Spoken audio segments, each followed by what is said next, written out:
ओम शांति। ओम शांति। ओम शांति।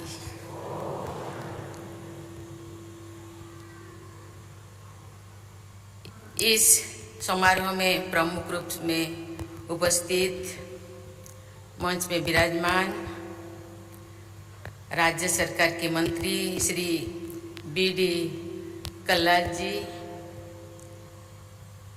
ब्रह्मा कुमारी संस्था के अतिरिक्त महासचिव राज्यगी ब्रजमोहन भाई जी, ब्रह्मा कुमारी संस्था की संयुक्त मुख्य प्रशासिका राज्यगिनी मुनि बहन जी, राज्यगी मृत्युंजय भाई जी, राज्यगिनी सुषमा बहन जी, राज्यगी करुणा भाई जी, ब्रह्मा कुमारी राज्यगी ब्रजमोहन भाई जी, ब्रह्मा कुमारी परिवार के सभी राज्यगी भाइयों और बहनों, देवियों और स्वजनों, पहले नया साल 2023 की बहुत बहुत बधाई, बहुत बहुत शुभकामनाएं। पहले वर्ष सितंबर में मेरा यहाँ आने का कार्यक्रम था, लेकिन अपरिहार्य कारणवश उस समय में आप सबके बीच उपस्थित नहीं हो सकी। इसलिए आज आप सबके बीच आकर मुझे अत्यंत प्रसन्नता हो रही है।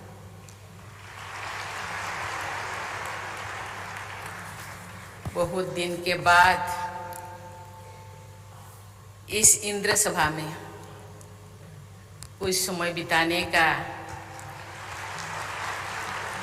मुझे बाबा ने बुलाए हैं, इसीलिए बाबा को बहुत बहुत धन्यवाद।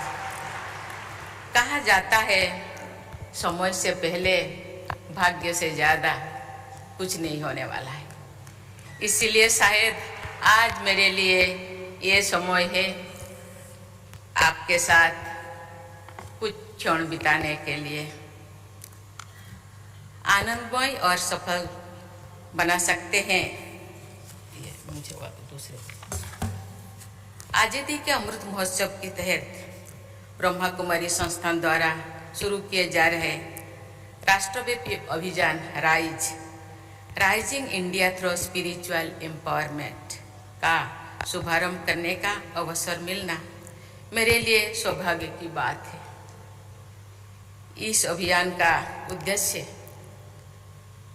लोगों में जागरूकता बढ़ाना और उन्हें ये समझने में मदद करना कि आध्यात्मिक सशक्तिकरण के माध्यम से कैसे वे अपने जीवन को शांतिपूर्ण, आनंदमय और सफल बना सकते हैं। मुझे विश्वास है कि ये अभियान आध्यात्मिक सशक्तिकरण द्वारा उभरते भारत को स्वर्णिम भारत बनाने में अपना योगदान देगा। मैं इस अभियान की सफलता की मंगल कामना करती हूँ। पिछले वर्ष नवंबर में सिक्किम के निमची में Brahma Kumari world renewal spiritual centre का शिलान्यास करने का अवसर मुझे मिला था। आज मैं यहीं से हैदराबाद में स्थित मानवता की सेवा के लिए समर्पित Brahma Kumari silence retreat centre का उद्घाटन कर रही हूँ। मुझे विश्वास है कि ये साइलेंस रिट्रीट सेंटर आध्यात्म के माध्यम से हैदराबाद और आसपास के क्षेत्र के निवासियों के सामाजिक उत्थान में सहायक होगी। इंदौर में प्रजापिता ब्रह्मा कुमारी ईश्वरीय विश्वविद्यालय के ऑडिटोरियम, स्पिरिचुअल आर्ट गैलरी और साधना कुटीर का शिलान्यास करके मुझे प्रसन्नता हुई है। मुझे विश्वास है कि इन सुविधाओं का निर्माण कार्य पूर्ण हो जाने पर इन केंद्रों पर आने वाले लोगों को सहूलियत होगी। देवियों और स्वजनों, भाइयों और बहनों, इस धरती पर प्रत्येक मनुष्य मानसिक शांति चाहते हैं और उसके लिए प्रयास भी करता है। हम चाहे किसी भी देश, धर्म, जाति या संप्रदाय के हो, भोजन और पानी की तरह शांति भी हमारी मूल आवश्यकता है। ये प्रसन्नता की बात है कि ब्रह्मा कुमारी संस्थान शांति और आनंद के लिए मार्ग प्रशस्त कर रहे हैं। ब्रह्मा कुमारी संस्थान से मेरा गहरा संबंध रहा है और बना रहेगा। मैंने इस संस्थान में राज्य की पद्धति सीखी। बाहरी भौतिक सुविधाओं और घटनाओं के स्थान पर आंतरिक आध्यात्मिक शक्ति को महत्व देने वाली इस पद्धति ने मेरे जीवन में उस समय प्रकाश व उत्साह का संचार किया जो मुझे अंधकार और निराशा का अनुभव हो रहा था। एक गौरव की बात है कि विगत लगभग 80 वर्ष से ब्रह्मा कुमारी संस्थान आध्यात्मिक उन्नति, व्यक्तित्व में आंतरिक परिवर्तन तथा विश्व समुदाय के पुनरुद्धार के लिए अमूल्य योगदान देता रहा है। शांति, अहिंसा और प्रेम पर आधारित सेवा भावना के जरिए इस संस्थान ने होलिस्टिक एजुकेशन, ग्राम विकास, स्वास्थ्य, महिला सशक्तिकरण, डिजास्टर मैनेजमेंट, दिव्यांगजनों की सेवा, अनाथ बच्चों के कल्याण तथा पर्यावरण संरक्षण जैसे अनेक क्षेत्रों में महत्वपूर्ण कार्य किए। इन कार्य के लिए आप सबकी जितनी सराहना की जाए वो कम है। ब्रह्मा कुमारी संस्थान की प्रतिनिधि माताएं व बहनें रक्षाबंधन के दिन विश्व में जहाँ कहीं भी हो वहाँ के लोगों की राखी बांधते हैं। इस प्रकार ब्रह्मा कुमारियाँ विश्व समुदाय के अनेक लोगों को प्रेम का अटूट बंधन में बांधते हैं। ऐसे प्रयासों का भी विश्व शांति के प्रसार पर सार्थक प्रयास है। मुझे बताया गया है कि आज ये संस्थान 137 देशों में लगभग 5000 ध्यान केंद्र का संचालन करने के साथ साथ अन्य क्षेत्रों में भी मानवता की सेवा कर रहे हैं। इस संस्थान के संचालन में महिलाओं की अग्रणी भूमिका होती है और स्पिरिचुअल ब्रदर्स इस कार्यों में सहायक करते हैं। ये संस्थान महिलाओं द्वारा चलाया जाने वाला विश्व का सबसे बड़ा आध्यात्मिक संस्थान है।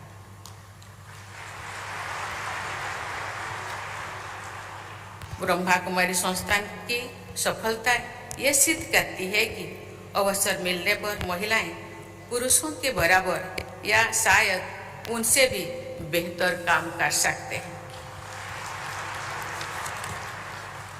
परम पूज्य पिता श्री ब्रह्मा बाबा ने जिस सोच के साथ महिलाओं को अग्रणी भूमिका दी, उसी सोच की ओर अधिक आवश्यकता आज के विश्व समुदाय को है। अनेक क्षेत्रों में सफलता प्राप्त करने वाली महिलाओं की कार्यशैली और उनके जीवन मूल्यों को देखकर बहुत से लोगों ने ये विचार व्यक्त करते हैं कि यदि विश्व समुदाय का नेतृत्व महिलाओं द्वारा किया जाए तो ऐसा विश्व शायद अधिक सक्षम, सुरक्षित, शांतिपूर्ण, न्यायपूर्ण और प्रेमपूर्ण होगा। मुझे इस बात की प्रसन्नता है कि ब्रह्मा कुमारी संस्थान ने महिलाओं के सशक्तिकरण तथा उनकी उन्नति में सक्रिय भूमिका निभाई है।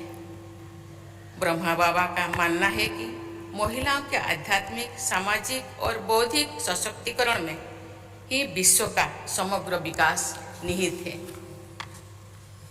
भाइयों और बहनों, मेरा मानना है कि आध्यात्म ही वो प्रकाश पुंज है जो पूरी मानवता को सही राह दिखा सकते हैं। अमृत काल में सन 2047 के स्वर्णिम भारत की ओर आगे बढ़ते हुए हमारे देश को विश्व शांति के लिए विज्ञान और अध्यात्म दोनों का उपयोग करना होगा। हमारा लक्ष्य है कि भारत एक नॉलेज सुपर पावर बने। हमारी आकांक्षा है कि इस नॉलेज का उपयोग सस्टेनेबल डेवलप के लिए हो, सामाजिक सौहार्द के लिए हो, महिलाओं तथा वंचित वर्गों के उत्थान के लिए हो, युवाओं की ऊर्जा के समुचित उपयोग के लिए हो तथा विश्व में स्थायी शांति की स्थापना के लिए हो। भारत इस वर्ष G20 की अध्यक्षता कर रहा है, जिसका थीम है वसुधैव कुटुंबकम, यानी one earth, one family, one future. हमारे देश ने कोरोना की वैश्विक महामारी का सामना करने में भी अनेक देशों की मदद की। इस प्रकार की सेवा और सहायता द्वारा भारत ने विश्व बंधुत्व का प्रभावी उदाहरण प्रस्तुत किया है। विश्व कल्याण का यही भावना गीता में स्थान स्थान पर दिखाई देता है। एक अध्यात्म में, एक अध्याय में भारत में जो युद्ध क्षेत्र में भगवान श्री कृष्ण ने अपने प्रिय भक्तों के लक्षण जब समझाते थे, भगवान कहते हैं कि उन्हें ऐसे भक्त सर्वाधिक प्रिय लगते हैं जो सर्वभूत हिते रहता है, अर्थात सभी प्राणियों के हित में निरंतर कार्यरत रहते हैं। भाइयों और बहनों, आज हमारे सामने जलवायु परिवर्तन के कारण अस्तित्व का खतरा मंडरा रहा है। कोविड-19 महामारी ने भी जलवायु परिवर्तन के व्यापक प्रभावों का उजागर किया है। पर्यावरण का संरक्षण भी एक तरह से आध्यात्मिक सशक्तिकरण ही है, क्योंकि स्वच्छ और स्वस्थ का वातावरण हमें शांति प्रदान करते हैं। पर्यावरण और आध्यात्मों का ये परस्पर संबंध हमारे लिए नई बात नहीं है। हम सदियों से पेड़ों, पहाड़ों और नदियों की पूजा करते आ रहे हैं।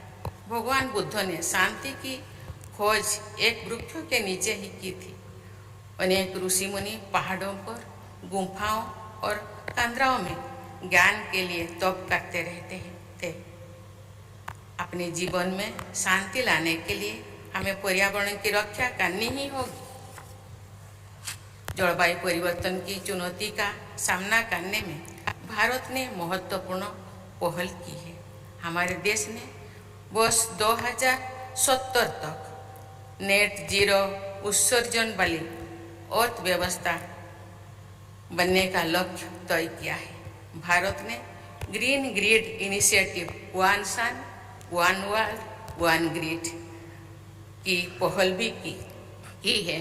पर्यावरण संरक्षण से जुड़ी इन संकल्पों ने हमारे देश को अग्रणी और संवेदनशील राष्ट्र के रूप में प्रतिष्ठा प्रदान की है। भाइयों और बहनों, युद्धों और कलह के वातावरण में विश्व समुदाय समाधान के लिए भारत की ओर देख रहा है। अनिश्चितता के इस दौर में अपने राष्ट्रीय हितों की रक्षा करने के साथ साथ भारत विश्व में शांति के अग्रदूत की भूमिका भी निभा रहा है। अपनी संस्कृति और परंपरा के अनुरूप हमारे देश अध्यात्म व नैतिकता पर आधारित विश्व व्यवस्था के निर्माण हेतु सक्रिय है। भगवान बुद्ध, भगवान महावीर, आदि शंकराचार्य, गुरु नानक देव, संत कबीर और महात्मा गांधी की शिक्षाओं ने पूरी विश्व को प्रभावित किया है। ओम शांति का मंत्र अधिकांश भारतवासियों के जीवन का हिस्सा रहा है। आदिकाल से ही हम भारतवासी जल, थल, आकाश, वनस्पति आदि सहित सर्वत्र शांति की प्रार्थना करते रहे। दया और करुणा ही भावना भारतवासियों की जीवन मूल्यों में शामिल रही है। भाई और बहनों, मेरी मंगल कामना है कि माउंट आबू से शुरू हुआ ये राइज अभियान सभी देशवासियों को आध्यात्मिक रूप से सशक्त बनाने हुए भारत को भी एक सशक्त राष्ट्र बनाने में अपना योगदान दे तथा पूरी मानवता के कल्याण को संबल प्रदान करे। राजयोगी ब्रजमोहन भाई जी ने बहुत बड़ी बात कही। मैं ब्रह्मा बाबा को नमन करती हूँ और धन्यवाद देती हूँ कि महिलाओं को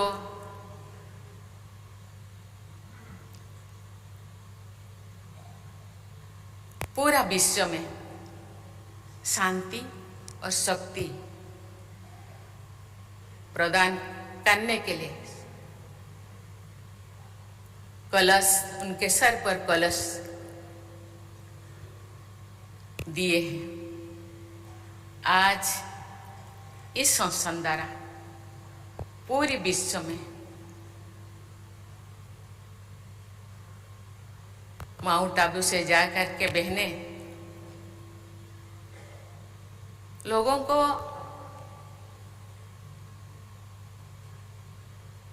लोगों के मूल्यों को, लोगों के अंदर रहने वाला शक्ति को पहचानने के ज्ञान देने के लिए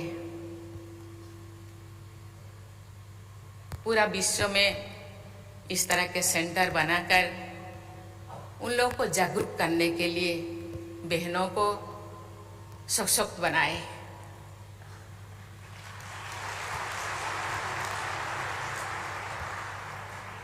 आज मैं समझती हूँ देश में जो भी बेटियों के ऊपर, बहनों के ऊपर जो भी ऐसे घटनाएं घटित हो रहे हैं, मुझे लगता है बहनें ही ऐसे शक्ति बनकर आगे आएंगे और लोगों के अंदर जो स्वतः गुण है उसको जागरूक करेंगे।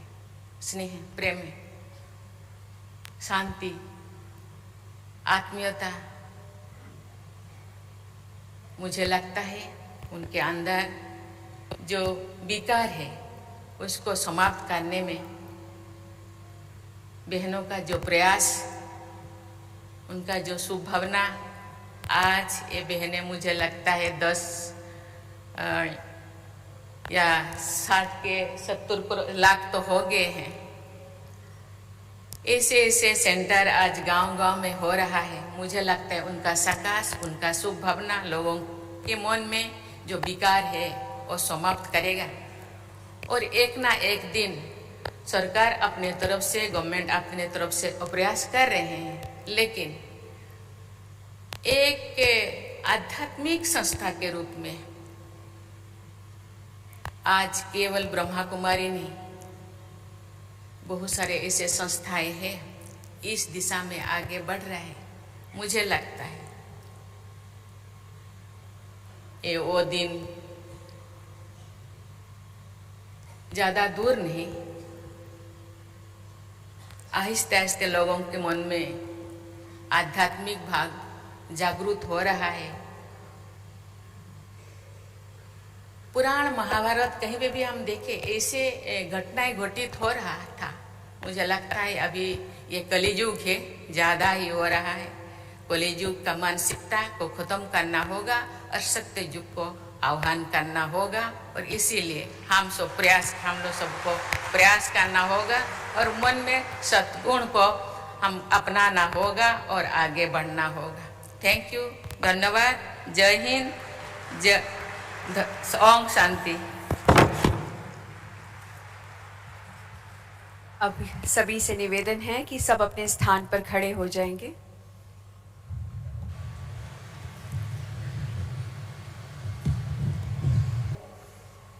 पहले मैम का एंटोराज जाएगा, उसके बाद ही हॉल के दरवाजे खोले जाएंगे।